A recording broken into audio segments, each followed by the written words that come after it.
Hey guys, Zibboyeye or just Zib is fine, and today we're looking at the third film in the Rings series, Rings. Not to be confused with Rings, the 2005 short film before The Ring 2, its Rings is in the 2017 feature-length, the one people actually think about when they hear Rings. Rings was a long time coming, and I'm not just referring to the near-decade gap left between it and The Ring 2. Talks of a third entry in the series started as early as 2010, originally being referred to as The Ring 3D. Initially, Rings was set to release in late 2015, but the film wouldn't see the light of day until 3 delays later. Filming lasted between March and May of 2015. For all intents and purposes, shooting was finished, but whether it be due to poor test screening, studio meddling, or both, Paramount put the brakes on the film. The cast and crew were called back for reshoots starting in July of 2016. I can't help but imagine the annoyance of having just finished the movie only to be called later and told, yeah, clear up your schedule, cause you're not done. One more delay after that, and Rings finally staggered into mostly empty theaters on February 3rd, 2017. The film barely scraped by, making back less than 10% of its budget in America. This had an unfortunate domino effect. Paramount was banking on this film making a smash, anticipating a new entry in the series every Halloween. Essentially, the series would take the place of their low-cost Paranormal Activity films. But underwhelming earnings as well as critical and audience panning shook Paramount. The studio would go on to cancel the upcoming Friday the 13th reboot that was due to release just 8 months later. You gotta love the date of that article. February 6th. Paramount didn't even give Rings a week in theaters before they bunkered down and sent Jason home. Now that's not to say this ripple is completely reflective of Rings' quality. If anything, I think it speaks more towards Paramount's absurd wager on the movie.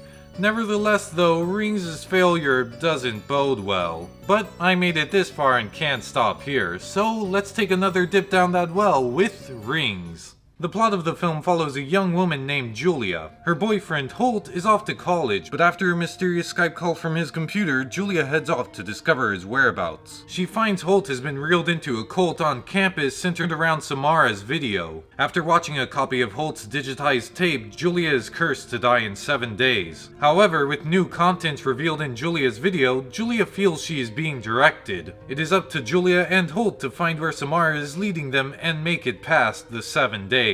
The film is of course a horror movie, in spite of how little there is. The film is not shy about resorting to jump scares.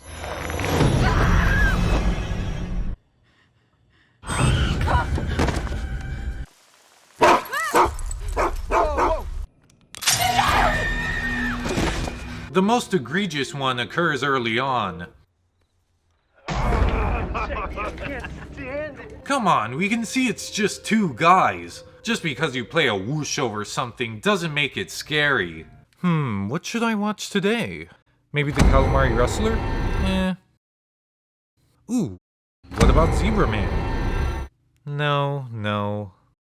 Ah,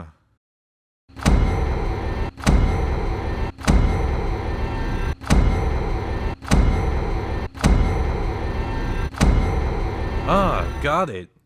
Mutant Girl Squad.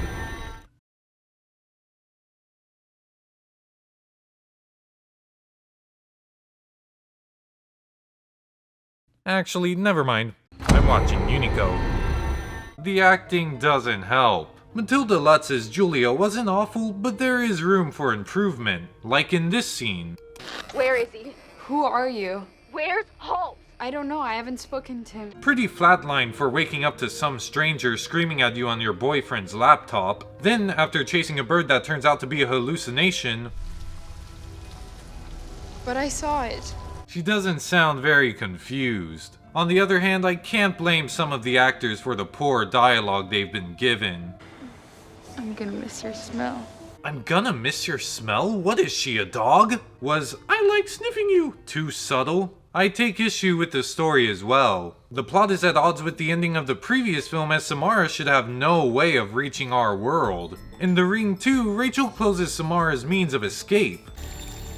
Our only way out is always open. I'm not your fucking mommy.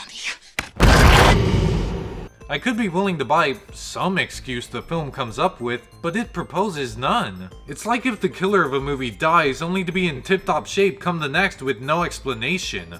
what happened? On top of that, there's a bit of false advertising with the movie. The back of the box states the deadly video goes viral, but it's more or less a lie.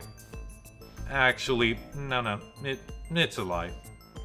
You'd think the cursed video would be uploaded to YouTube, Twitter, or maybe at least a low-end Discord server. This would be a great move as it updates the technophobic symbolism to modern times. It would also heighten the sense of danger as a greater number of people can get cursed. But instead, the video is spread as a file copied from USB to USB. They still need to copy the video and find someone to watch it. Functionally, it's the same as the VHS. The modern technology the film utilizes alters aesthetic more than plot, which is a shame because I thought the series' short film integrated the internet well into the story. Speaking of Rings, the short film, I like how Rings, the feature-length...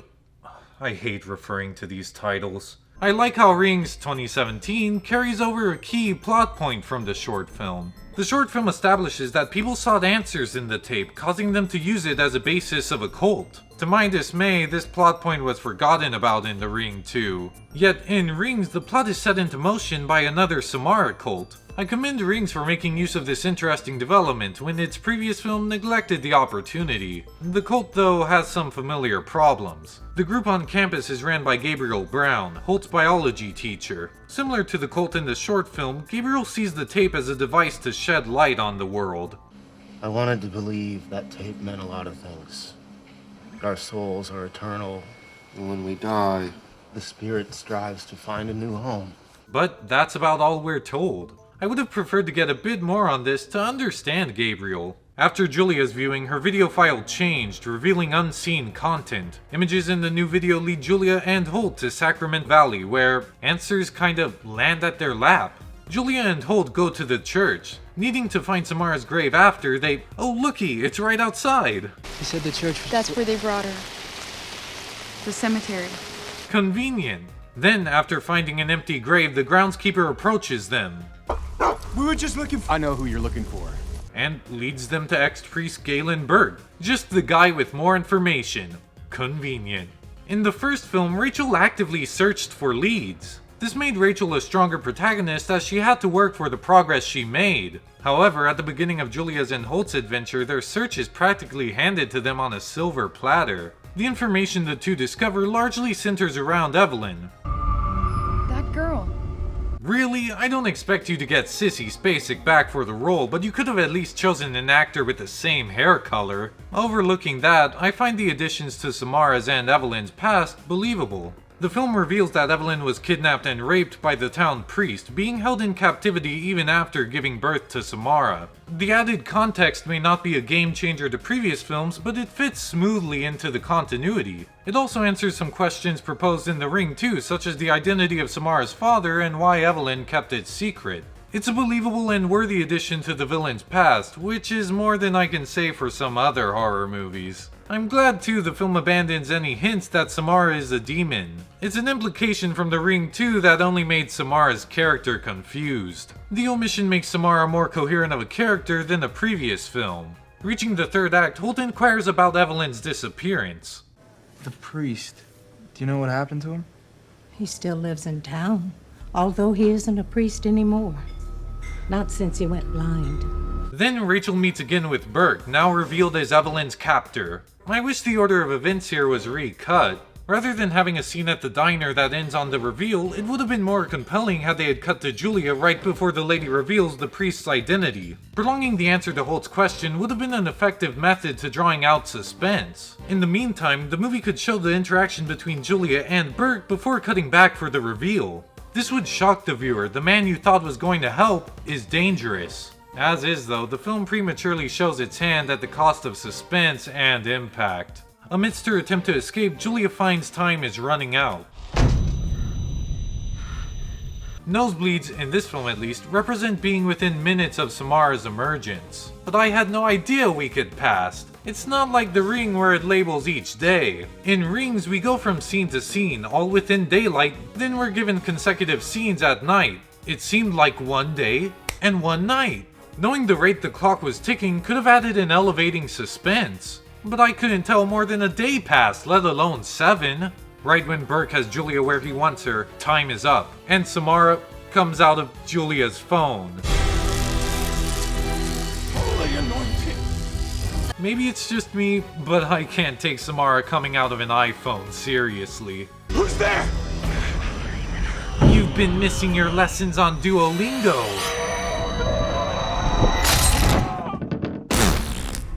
I get why Samara would kill Burke, but should she be able to? No one else who has witnessed her spirit has died, but who needs the curse? I guess she could just kill anyone at will. Then there's Julia's survival. The rules are you watch the tape, you die in 7 days. Copy the tape and show it to someone to survive. But Julia survives because she finds Samara's remains? You can't just make up new rules at the climax. When where you want to go with the story is opposed by the rules of the universe, you rode yourself into a corner. You aren't supposed to write it anyway. By the end, Julia is reborn as Samara. I like Samara's rebirth. It yields much permanence to the future of that world. Now that Samara is reborn, she's not limited to just a curse to murder. The concept at least had impact. Execution, on the other hand, is a bit iffy. One, if the curse has a new cure and Samara has a new motive, why not just make a new curse? It would need a script overhaul, but creating a new curse would avert the issue of breaking series rules for the sake of the ending. 2, why Julia? The factor by which Samara determines who to be reborn as is unspecified. Perhaps the individual could have an abused childhood or tortured mother, something Samara could relate to. However, Julia is never shown to have either of these. Although Julia has a mentally ill mother in deleted scenes only. Perhaps the original script would have more clearly outlined the similarities between Julia and Samara, but since these scenes didn't make the final cut, I can't count them. The basis for Samara's rebirth is underdeveloped to non-existent. Even though I like the core concept of the ending, the rule-breaking and seemingly randomly targeted protagonists leave it feeling unearned. As a whole, Rings was subpar. Although I commend the addition to Samara's backstory, the lack of suspense, sanitary PG-13 level scares, and weak plot caused me to consider the appeal of this film less than the depth of a well and more akin to that of a puddle.